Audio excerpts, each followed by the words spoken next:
अस्सलाम वालेकुम everyone. SS mathematics का पेपर हमने स्टार्ट किया था।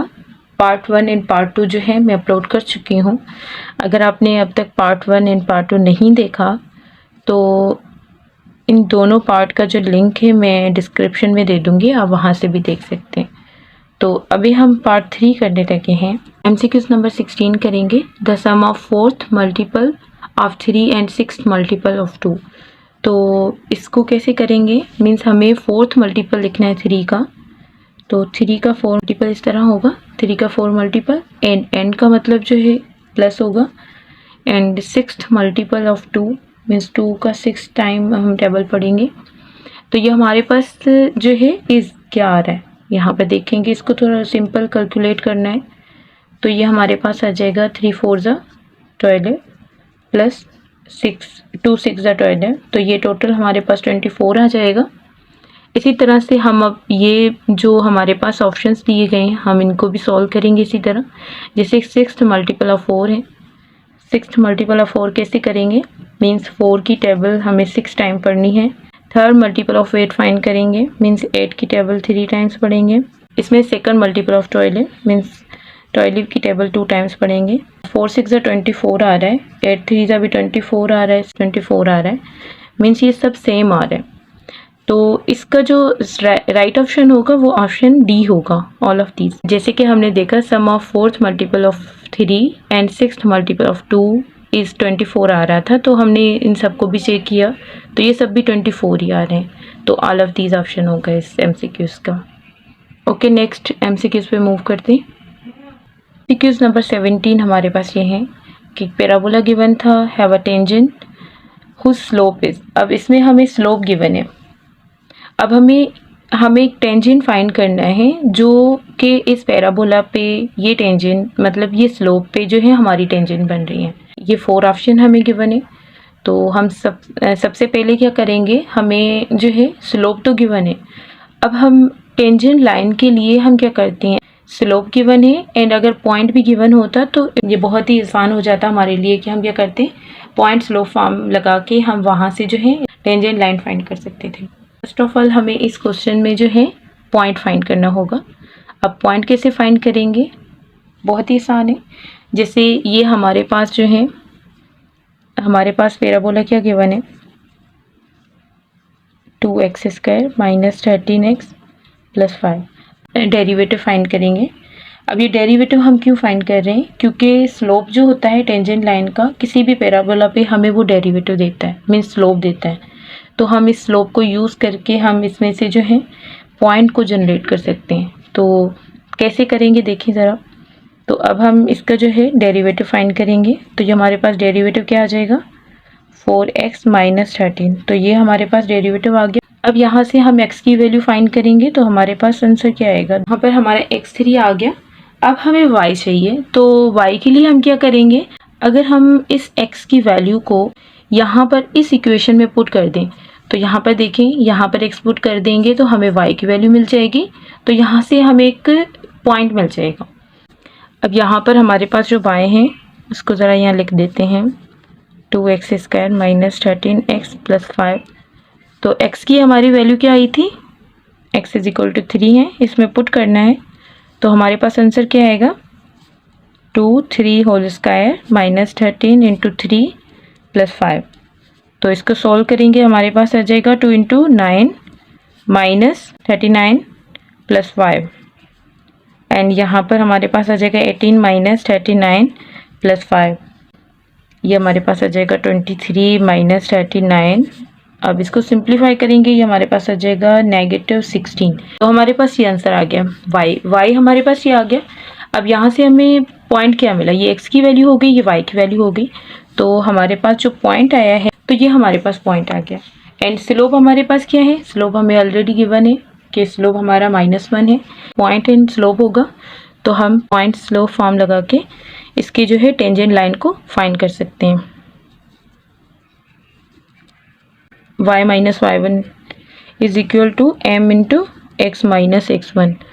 तो यहाँ पर हमारे पास x1 एंड y1 जो है ये हमारे पास यहाँ पर जो पॉइंट आया है ना, ये 3, 16 जो हमारे पास ये पॉइंट आया है, इसमें हमारे पास जो x1 होगा वो हमारे पास 3 होगा, जो y1 होगा वो हमारे पास -16 होगा। माइनस इंटू -16, m की जगह पे हम क्या रखेंगे -1 एंड x -3, तो ये हमारे पास है। इसको सॉल्व करेंगे तो कुछ इस तरह हो जाएगा। सिंपल कैलकुलेशन है। तो हमारे पास जो ये टेंजेंट आया ना, ये आया, इससे हमारा ये रिजल्ट निकलता है कि अगर हमारे पास ये जो पैराबोला है और इसका टेंजेंट हमें फाइंड करना है जिसका स्लोप -1 आ रहा है, तो वो जो टेंजेंट बन रहा है वो ये टेंजेंट बन रहा है, टेंजेंट लाइन ये बन रही है। तो जबकि हम एमसीक्यूज़ में इन ऑप्शंस में देखें तो हमारे पास ऐसी कोई टेंजेंट लाइन नहीं है, तो इस एमसीक्यूज़ का जो राइट ऑप्शन होगा वो ऑप्शन डी होगा।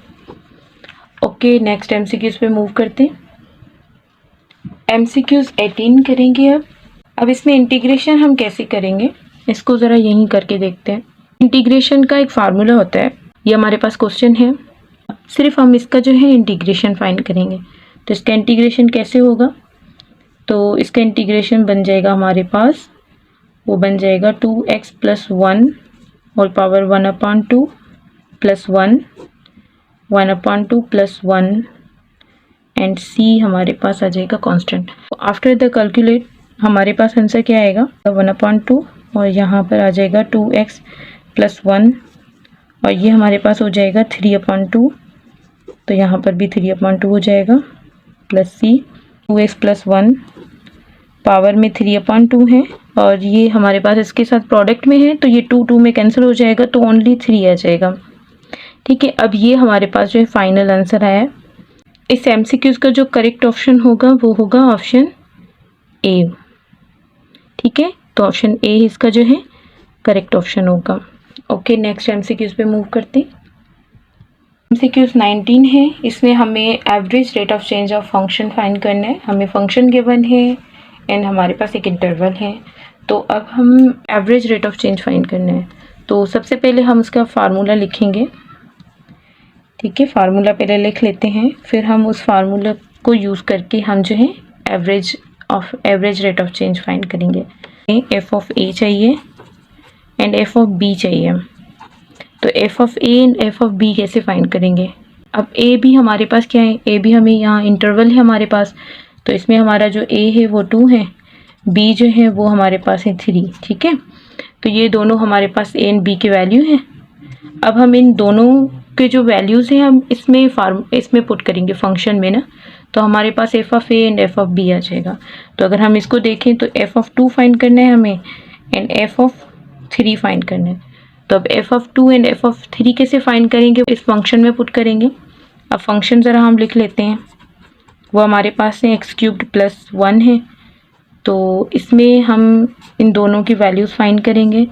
अब अगर हम f(2) फाइंड करेंगे ना, तो यहाँ पर 2 पुट करेंगे तो ये हमारे पास आ जाएगा, यहाँ पर 2 का क्यूब्ड आ जाएगा, मीन्स 8 + 1, तो यहाँ पर आ जाएगा 9।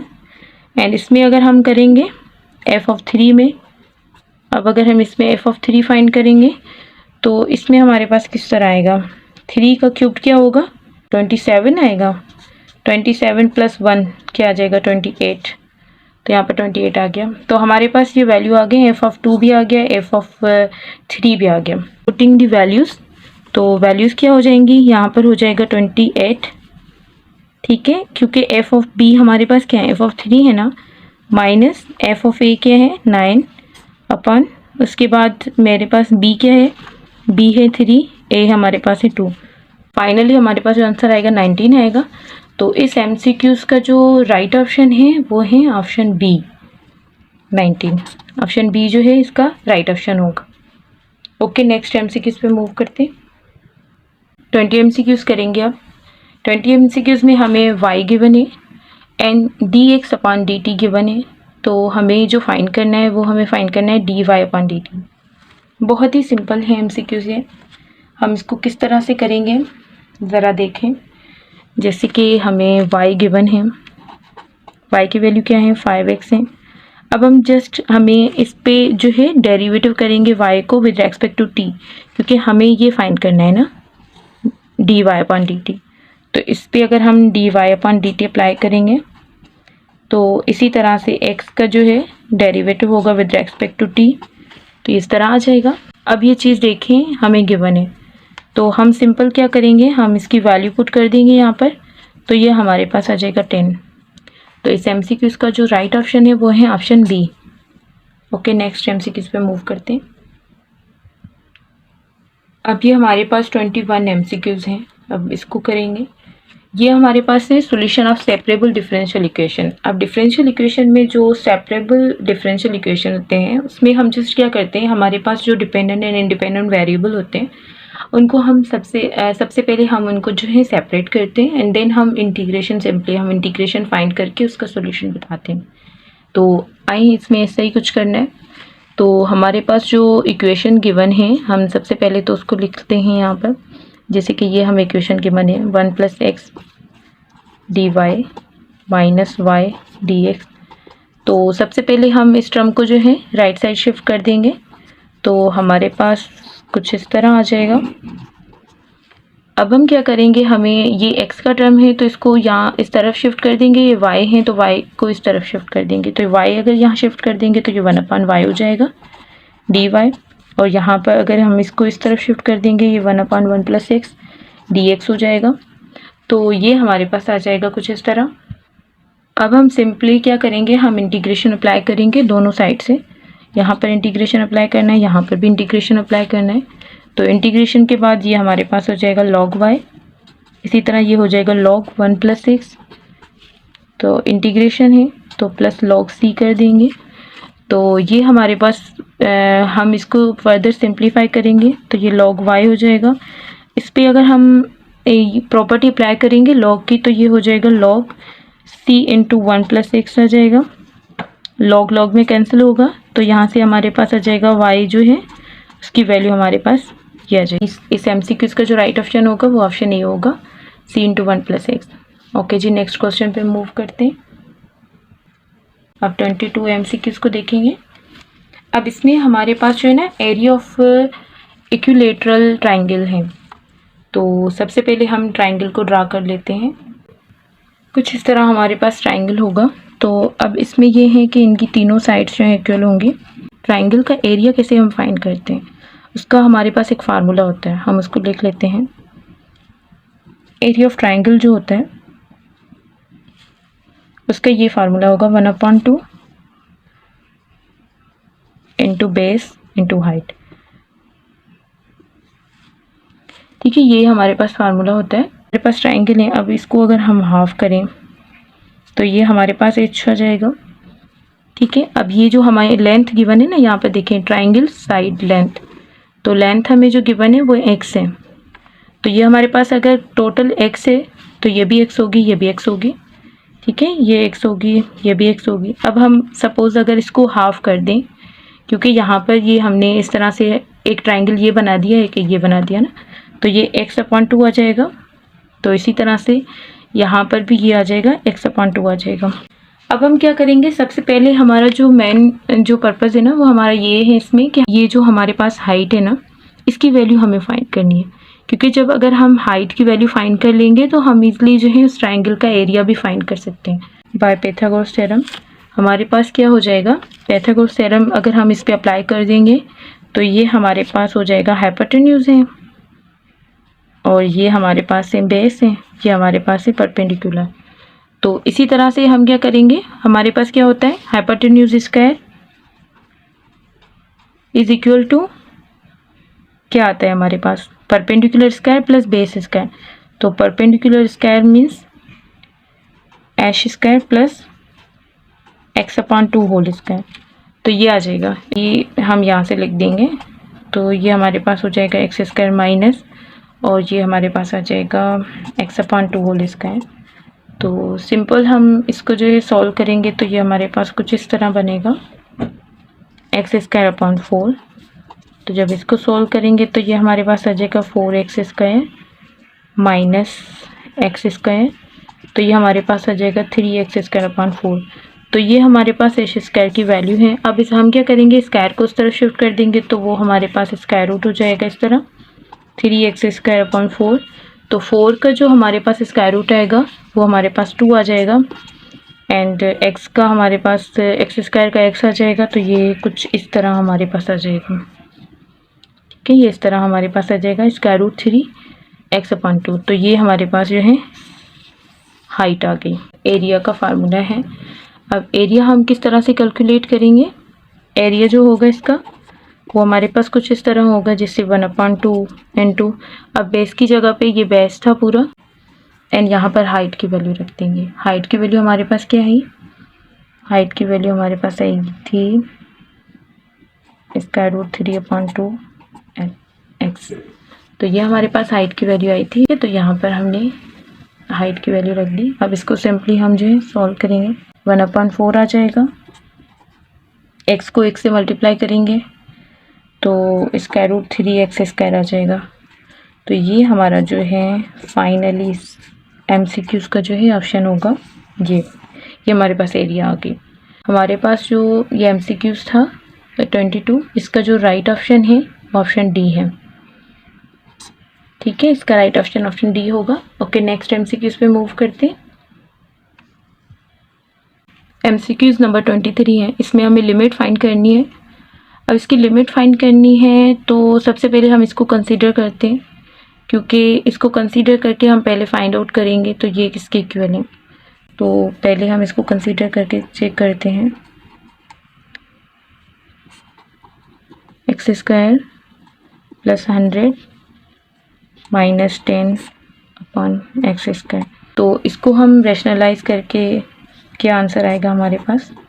x² + 100 + 10/x² + 100 + 10। तो कुछ इस तरह आ जाएगा ना हमारे पास। प्रोडक्ट करेंगे तो ये इस पे तो हम फार्मूला लगाएंगे। तो फार्मूले के बाद क्या होगा, इसको जब हम इसके साथ प्रोडक्ट करेंगे तो ये स्क्वायर रूट ख़त्म हो जाएगा। सिंपल हमारे पास आ जाएगा x² + 100 और यहाँ पर माइनस आ जाएगा। अब यहाँ पर 10 का स्क्वायर क्या होगा? 100 होगा। यह आ जाएगा x² एंड स्क्वायर रूट में x² + 100 + 10। ये तो हमारे पास कैंसिल हो जाएगा, तो ये x² आ जाएगा। x² में कैंसिल हो जाएगा। तो सिंपल हमारे पास जो यहाँ से टर्म आएगा वो हमारे पास होगा 1/√x² + 100 + 10। तो देखें किस तरह से लिमिट अप्लाई करेंगे। तो अब हमें लिमिट करनी है, लिमिट x टेंड्स टू 0। हमने ये चेक किया कि ये जो हमारे पास पूरा टर्म गिवन था, हमने इसको इस तरह से सिंप्लीफाई किया आफ्टर रेशनलाइजेशन। तो अब हम इसको लिख सकते हैं सिंपल। अगर हम इसको यहाँ पर रखें तो ये हमारे पास आ जाएगा x² + 100 + 10। सिंपल हमें जो है लिमिट पुट करनी है x टेंड्स टू 0। तो लिमिट पुट करने के बाद क्या आ जाएगा? 1/, यहाँ पर आ जाएगा 0 + 100, यहाँ पर आ जाएगा 10। तो अब आफ्टर दिस सॉल्व हम क्या करेंगे? अब 100 का जो है स्क्वायर रूट क्या होगा? 10 होगा। तो 10 + 10 आ जाएगा। तो यहाँ से हमारे पास 1/20 आ जाएगा। तो ये हमारे पास जो है फाइनल आंसर होगा इस MCQs का। तो MCQs 23 का जो राइट ऑप्शन होगा वो ऑप्शन सी होगा। वीडियो ज़्यादा लॉन्ग हो जाती है तो इसलिए इस पार्ट में जो है हमने 23 MCQs किए। फर्दर MCQs हम नेक्स्ट पार्ट पे करेंगे।